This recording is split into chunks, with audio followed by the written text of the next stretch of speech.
These are my vegan plantain empanadas. They are absolutely delicious. I'm getting started with a ripened sweet plantain. I'm just going to cook them in some lightly salted boiling water.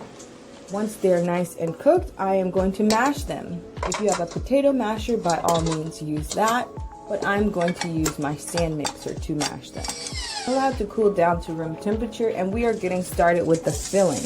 I have some freshly chopped garlic as well as onion. To this, we're going to add in some freshly diced tomatoes. And I'm going to cook these tomatoes down. Go ahead and add in your green Caribbean herb seasoning or your sofrito, dried chili pepper, and a little bit of water. Some fresh thyme as well as some curry, beefless bouillon as well as some Worcestershire sauce. I use the Amy's brand of Worcestershire sauce. A little bit of browning, and finally we add in our jackfruit. You can use fresh jackfruit or frozen.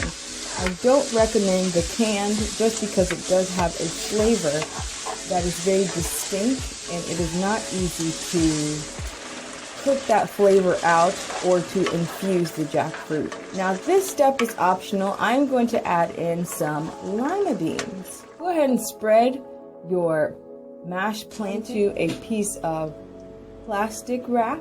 Add on your filling, your jackfruit filling.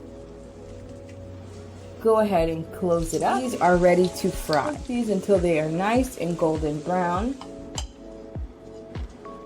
And I serve these on top of some Jamaican rice and peas.